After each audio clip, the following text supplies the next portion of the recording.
भारतीयों ने युद्ध के धार्मिक नियम बनाए थे और वे उनका पालन करते थे।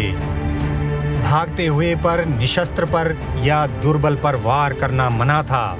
जिसका वाहन टूट गया हो और जो घायल हो उसकी चिकित्सा करनी चाहिए और उसको घर पहुंचा देना चाहिए। युद्ध आबादी से दूर किसी मैदान में लड़ा जाता था। भागते हुए पर वार नहीं करना धर्म था।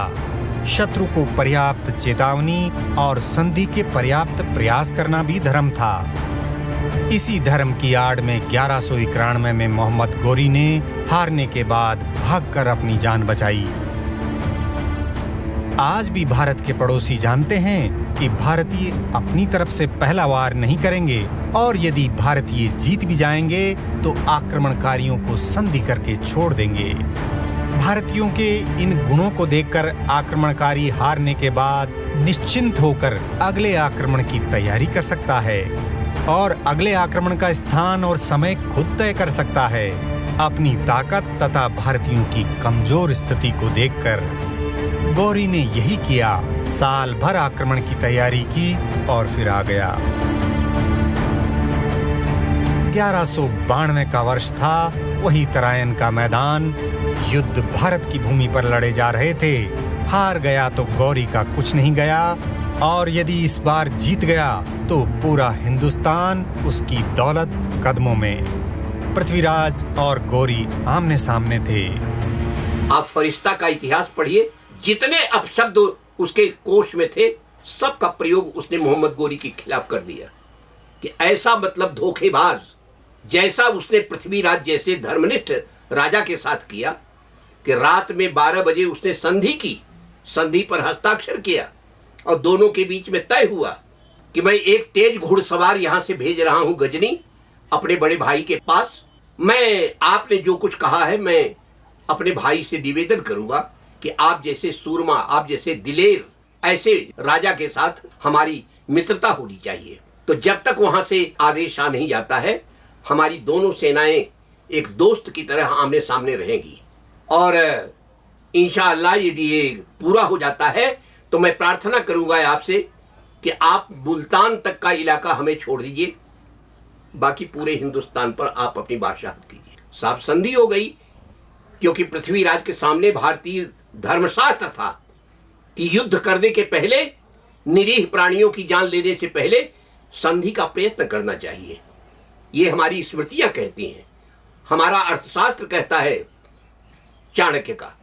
उस नियम के अनुसार पृथ्वीराज चौहान ने अपने धर्म का पालन किया और कहा कि पिछले साल तुम हमारी बहादुरी देख चुके हो कि 40 कोस तक हमारी सेना ने तुम्हारा पीछा किया और आगे सरहिंद के आगे इतना बड़ा रेगिस्तान था कि तुम प्यासे मर जाते, एक भी आदमी तुम्हारा गजनी पहुंच नहीं सकता था।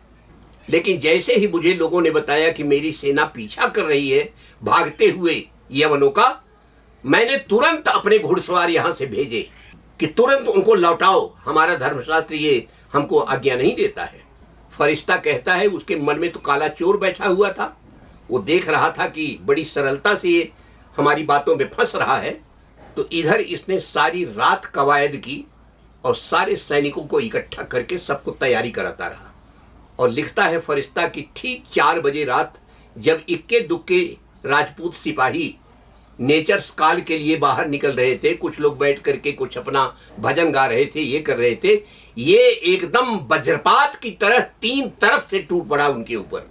और फरिश्ता लिखता है कि पृथ्वीराज की लगभग 2/3 सेना सोते ही सोते गाजर मूली की तरह काट दी गई। युद्ध केवल युद्ध भूमि तक सीमित नहीं रहे, निर्दोष जनता भी मारी जाने लगी। युद्ध अब शासकों के बीच युद्ध नहीं रहे, काफिर हिंदू जनता के प्रति जिहाद हो गया। आइसिस की परंपरा भारत में बहुत पुरानी है। कन्यावध और बाल विवाह इसी का परिणाम है। आक्रांताओं ने हिंदुओं के नियम पालन का लाभ उठाया। हिंदू गाय को माता और बैल को धर्म का रूप मानते हैं। बाबर दे जो है उसको पता लग गया था कि ये लोग गाय देखते ही हाथ जोड़ के प्रणाम करते हैं, हथियार नहीं चलाएंगे। तो उसने 2-2 गायों को खड़ा करके 2 गाय के बीच में अपनी तोप खड़ी कर दी। राणा सागा के सैनिकों ने देखा सुना कि सामने गौ माता खड़ी है उन्होंने धनुष पर से बाण उतार लिए और इस बीच में उसने जो है सारी तोपें दाग करके 12 उनकी सेना को नष्ट भ्रष्ट कर दिया।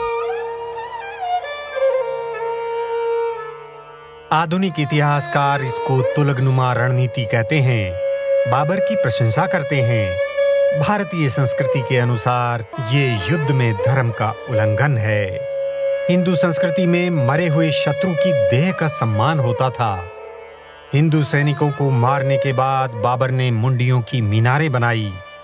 हिंदू राजाओं के कटे हुए सिरों को जनता के बीच कई बार घुमाया गया। संधि का विश्वास दिलाकर अचानक आक्रमण करना मुस्लिम आक्रमणकारियों की मुख्य रणनीति थी। औरंगजेब ने तो कुरान की प्रति पर लिखकर गुरु गोविंद सिंह जी को विश्वास दिलाया और फिर विश्वासघात किया। हिंदुओं को इस्लाम के लिए लड़ने और अपनी ही संस्कृति को नष्ट करने के लिए मजबूर किया।